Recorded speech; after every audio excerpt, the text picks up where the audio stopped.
Before the 2023 season began, I made some predictions, and let's just say it didn't go over super well. We got the Astros, Guardians, Blue Jays, Dodgers, Cardinals, and Braves winning the division. Framber Valdez, Manny Machado. But as we say every year on January 1st, when you say you're going to go to the gym more often before you stop going altogether in the second week of January, new year, new me, and that means it is time for some new predictions. Let's go over my 2024 MLB season predictions. All right, let's start off with the AL West. In 5th place, I've got the Oakland A's. 4th place, my Los Angeles Angels. Mariners in 3rd, Houston Astros in 2nd, and one of the best teams in baseball right now, the Texas Rangers. I think they have the best lineup in the American League. It's going to be a scary year, and I think the Rangers have this division in the bag, but you always got to be on the lookout for Houston. Obviously, historically, they're very good.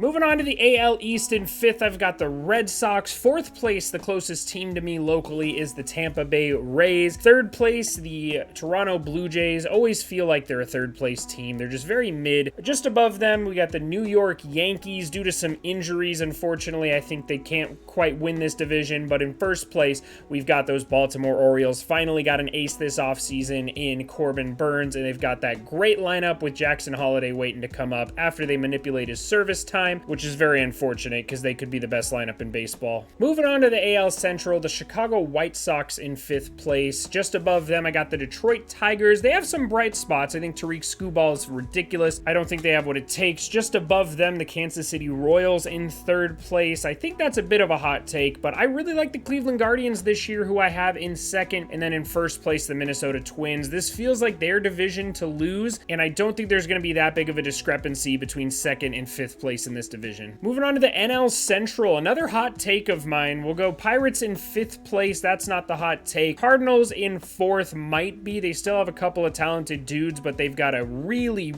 mid rotation, the most average rotation I've ever seen. Still got a couple of good bullpen arms, but nothing really to write home about other than Ryan Helsey, in my opinion. Just above them, we got the Milwaukee Brewers. Kind of a rebuilding year for them as well, or retooling, if you will. Still got a couple of good arms and a couple of good bats, but nothing really too impressive to me. Just above them, the Chicago Cubs. I think a lot of people have the Cubs winning this division, and I wouldn't be shocked at all if they did, but I have a lot more faith in the winner of the NL Central being the Cincinnati Reds. I think they have so much good young talent on this team that I think is going to develop a lot more this year. I think Elly De La Cruz is an MVP candidate, and it's going to be a really fun year to watch the Cincinnati Reds. Moving on to the NL East in 5th place, I almost put the Marlins in 5th, but I couldn't justify it. The Nationals roster is still really bad. Once Dylan Cruz comes up, we'll see what happens, but for now, the Nationals in 5th. Just above them, the Miami Marlins, and in 3rd place, the New York Mets.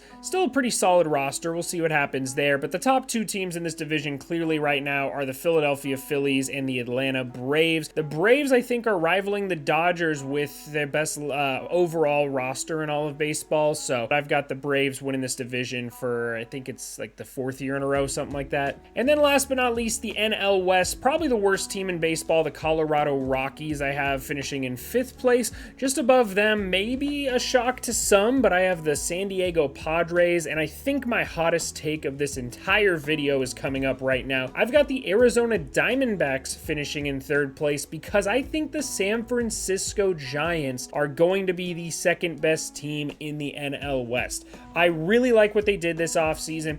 Blake Snell and Logan Webb at the top of a rotation is going to be nasty. I still think their bullpen is solid with guys like Camilo Doval in it. And the lineup looks really good when you add in Jorge Soler and Matt Chapman in the addition to Jung-Hoo Lee. I think this is a great overall roster. I don't see many weak points to this. So I got the Giants finishing 2nd. And then, of course, the Los Angeles Dodgers in 1st place. There's not really much to say about this team. This is the best lineup in baseball. I know I've said that about a couple of teams, but this is the best lineup in baseball, bar none. Just a ridiculous big 3 in Mookie Betts, Shohei Ohtani, and Freddie Freeman, with the exception of Shohei Ohtani getting banned from baseball for gambling, which I don't think has any merit to that ever happening. That could be the only thing that could slow down this Dodgers roster. Now that we got those out of the way, let's go over my playoff predictions. I've got the Texas Rangers as the 1 seed, the Baltimore Orioles as the 2, the Minnesota Twins winning the Central, Central as the 3 seed, and then the wild cards I have as the Yankees as the 4 spot, the Astros in the 5, and then the Blue Jays sneaking in probably just over the Mariners once again as the 6 seed.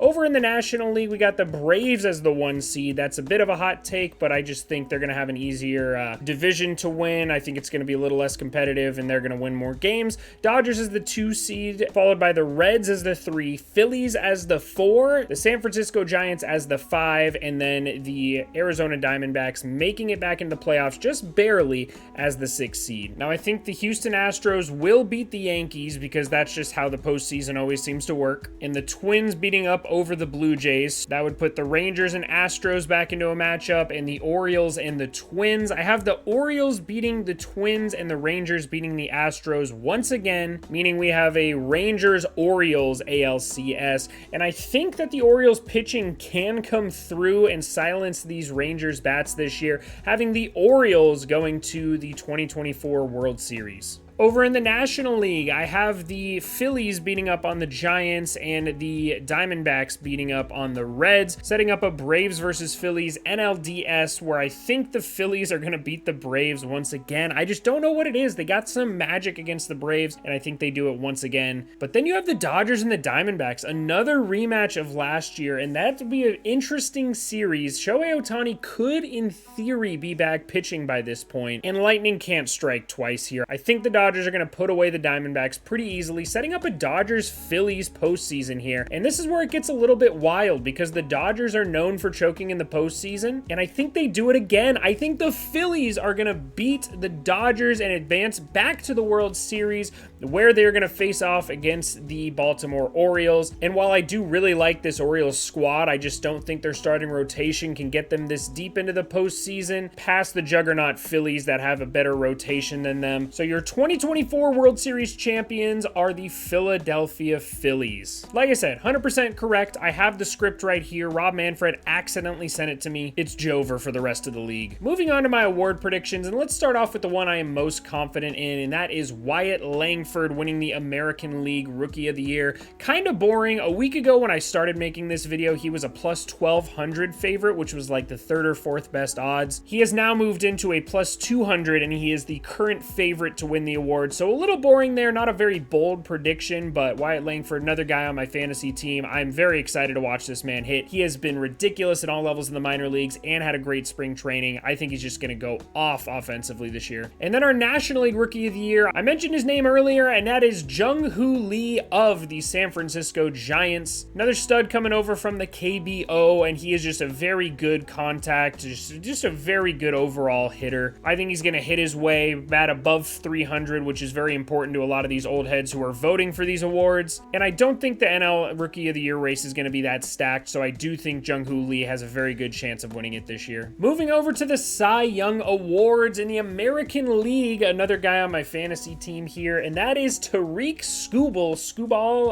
I don't know how to pronounce people's names anymore, but Tariq Skubal is very, very good. I watched him pitch in spring training this year, and he just has elite stuff, upper 90s fastball, and just devastating off-speed stuff. I think this man's going to be the ace of this Tigers rotation. He's currently at plus 900 odds to win it, which is like the 4th best odds of the American League Cy Young Award, but I just really think he's going to take that step and become an elite starting pitcher this year. And then the National League Cy Young Award winner, there's just one option for this, unfortunately, and that's Spencer Strider. I know it's not a fun, it's not an exciting, it's not a controversial pick for me, but Spencer Strider is clearly the best pitcher in the National League. I don't think it's particularly close. You got some other dudes like Zach Wheeler up there, but Spencer Strider, he's it. He is 101. He is the best starting pitcher probably in baseball since Garrett Cole's down right now, but Spencer Strider is clearly the best pitcher in the National League, and he has the Cy Young in the bag. And moving on to my MVP picks, the first one we got is coming back from the Rangers. They already won the Rookie of the Year, but I think Corey Seager is going to finally put it all together for a full season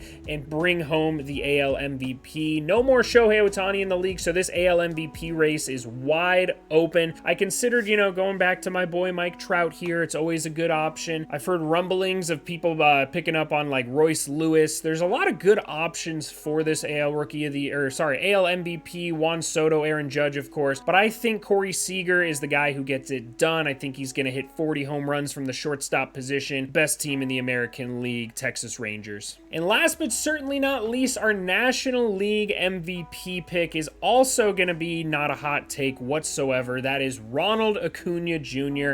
I wrestled with some other options. I wanted to be bold, but at the end of the day, nobody's stealing bags and hitting home runs like this guy. I thought about Tatis. I was so close to picking Tatis, but I just don't think. I got to go with my gut, and my gut says Ronald Acuna Jr. repeats. 50 plus stolen bases, 35 plus home runs. I'm not going to guarantee 40, but as long as this man stays healthy, like, I don't see how he doesn't win MVP. It just feels like a given at this point. So that is going to do it for my 2024 MLB predictions. Let me know what you guys think in the comments. Am I cooking right here, or am I like the Russell Wilson Broncos country let's ride meme? We will find out at the end of this season when I make this video next year. Don't forget to leave a like to support the channel and subscribe for more MLB content. I will be live on opening day, which is Thursday the 28th, watching Orioles, Angels, watching Corbin Burns cook my Halos, so tune into that and talk some baseball with me. We'll be live and posting a lot more content coming up soon. Thank you guys so much for the support. I'll see y'all in the next one. Have a great rest of your day.